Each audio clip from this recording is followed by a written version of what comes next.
So Mr. Green is a plastic recycling company. You definitely see a lot of plastic around. We've been in operation for the last 10 years. We collect plastic waste from consumers. So this is post-consumer plastic waste, meaning you water and from the plastic for dustbin, right? So we collect that waste, and then we come here, we sort it, we make it, we wash it, we grind it, we make it into things called pellets. Those pellets are what we sell to the manufacturers who make for you plastic things, basins, seats, and all these other things, right? How many of you have used Vim? The one for ile choo, scouring powder, kuna sunlight scouring powder. Kama mmeitumia hiyo, endeleeni first of all, because hiyo bottle yenye wanatumia, it's made from 100% recycled plastic, and we supply them with the plastic that they use. Nice. Right? So you're responsible consumers. Kwa wenye watumii, please make sure you stand. Yeah? Sawa. So how we got into textiles? Like I said, we are a recycler.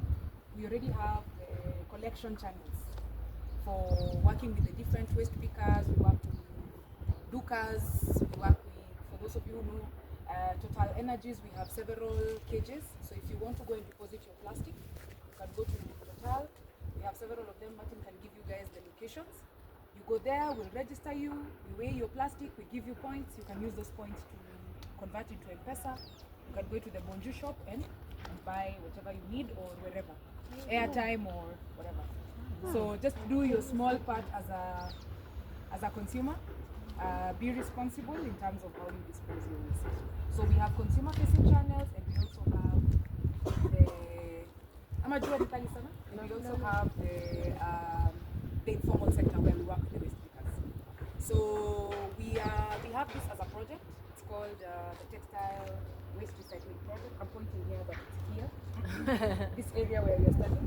And we are collecting textile waste. We want to see the composition of the textile waste. We want to look at the volumes that we can collect.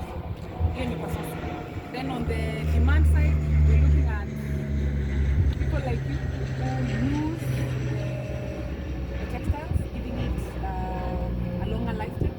So we are looking for people who reuse, remake. We are looking to do, after that, we're now looking to recycle the rest. So to shred it and sell it to people who can probably turn it into yarn and then into fabric, right? So that's the main essence of what we are doing here today. So what we've done so far is we started sourcing in November. We have about 9 tons sitting here. And like I said, we are a plastic recycling company, so this is not our core business. We are here to just collect data. So for example, today we are going to learn for a fashion design college, this is what they need. So that's what we are looking at. So you like clothes that look like this, you like denim, so you are all creatives. We want to see what your creative minds want, so that when we are scoping our demand, we know what a fashion design school of this size could require. That's what we're doing.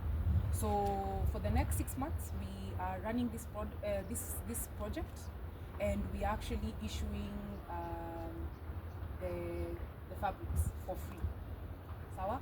So just take whatever you need. We will need to weigh it because we've purchased it as a company, so we have processes of how we dispatch. So it's all at 0 shillings.